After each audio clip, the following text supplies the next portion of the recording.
अभीरा की रिंग खो जाती है और रूही चुरा लेती है। लेकिन आपको बता दें कि अब अभीरा सारा सच जान चुकी हैं और रूही की लगाने वाली है क्लास, वो भी सबके सामने। क्योंकि रूही सबके सामने ये झूठ बोलने वाली है कि ये जो रिंग अभीरा के हाथ में है वो लोकल रिंग है, ओरिजिनल रिंग नहीं है, ओरिजिनल तो मेरे पास है। जब ये बात सामने आएगी तो यही होगा कि तुम्हारे पास ओरिजिनल रिंग कैसे आ सकती है।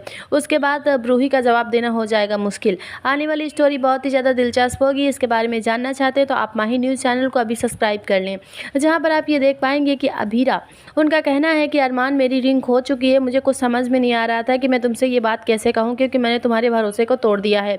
लेकिन मैंने उस रिंग को बहुत अच्छे से संभाल कर रखा था, सारे खिड़की दरवाजे भी बंद थे, उसके बाद भी वो रिंग मेरे पास नहीं है। मुझे नहीं पता अरमान की वो रिंग मेरे पास से कहाँ चली गई, मुझे कुछ समझ में नहीं आ रहा। तो अरमान कहते हैं कि तुम चुप हो जाओ, मैं उसे ढूंढने की कोशिश करता हूँ। चारों तरफ देखते हैं तो रिंग नहीं मिलती है। और यहाँ पर जो रूही होती है वो रिंग को हर वक्त अपने साथ ही रखती हैं, कुकर में डाल देती हैं, जिसकी वजह से यहाँ पर चाची सा आ जाती हैं और कहती हैं कि मुझे खिचड़ी बनानी है, मुझे कुकर दे दो। लेकिन रूही कहती है मैं आज आपके लिए कुछ स्पेशल खाना बनाना चाहती हूँ, इसलिए मैं आपको ये नहीं दे सकती। इसलिए वो नहीं दे रही होती है, लेकिन ज़बरदस्ती खींचने की वजह से कुकर नीचे गिर जाता है, ढक्कन खुल जाता है और उसके बाद रिंग बाहर आ जाती है।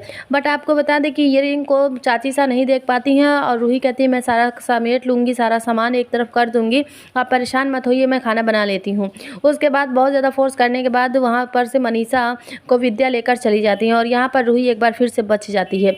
लेकिन किसी भी तरह से ये दिन तो गुजर जाता है। दूसरा दिन सगाई का आता है, जहाँ पर अभीरा बहुत परेशान होती हैं और अरमान से सारा सच बताना तो चाहती हैं, लेकिन वो बता नहीं पाती हैं। पर उसके बाद भी दादी साहब को लगता है कि अगर मैंने अभीरा को कंगन दे दिया तो वो कंगन को संभाल नहीं पाएगी, इसलिए खानदानी कंगन अभीरा के हाथ में नहीं जाने चाहिए। बहुत ही ज़्यादा लड़ाई झगड़ा करने के बाद भी अरमान कहते हैं कि दादी साहब आप ये गलत कर रही हैं, आपको ये कंगन अभीरा को देना चाहिए। पर दादी साहब कहती हैं कि ऐसा हम नहीं कर सकते, क्योंकि वो लड़की अभी रिंग भी तो संभाली है, देखते हैं कि वो जिम्मेदारी के लायक है कि नहीं।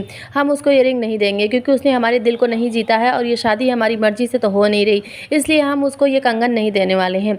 लेकिन अरमान के बहुत ज़्यादा बोलने के बाद भी दादी साहब मना कर देती हैं। तो विद्या कहती हैं कि कंगन तो जाएगा, उसकी सास उसको उसका कंगन देगी और मैंने कह दिया ना कि अब ये रस्म पूरी होगी, रस्म के बिना ये सगाई नहीं हो सकती है। जब सारे बहुओं को कंगन मिले हैं तो मैं क्यों नहीं दूंगी, मैं भी तो दूंगी। इसलिए मैं ये सास अपनी बहू को ये कंगन देकर ही रहेगी और आपको रोकना है मासा तो रोक लीजिए। अब दादी साहब का यहाँ पर मुंह बन जाता है, क्योंकि वो बिल्कुल भी नहीं चाहती थी कि कंगन अभीरा के हाथ में लगे, लेकिन यहाँ पर कंगन देने के लिए तैयार हो चुकी हैं। और यहाँ पर अभीरा इनकी बातें सुन रही हैं, क्योंकि अरमान कह देते हैं अभीरा बहुत जिम्मेदार लड़की है, जब वो इस घर की बहू बनी भी नहीं थी ना, तो उसके बाद भी उस घर की पूरी जिम्मेदारियाँ वो निभा रही थी। लेकिन अभी तो वो रियल में इस घर की बहू बनने वाली है ना, सच में मेरी पत्नी हो जाएगी, तो उसके बाद आपको नहीं कैसे सोच लिया कि अभीरा इस जिम्मेदारी को नहीं निभा सकती। आपको सोचना चाहिए और अब मैं इस कंगन को दे दूंगा।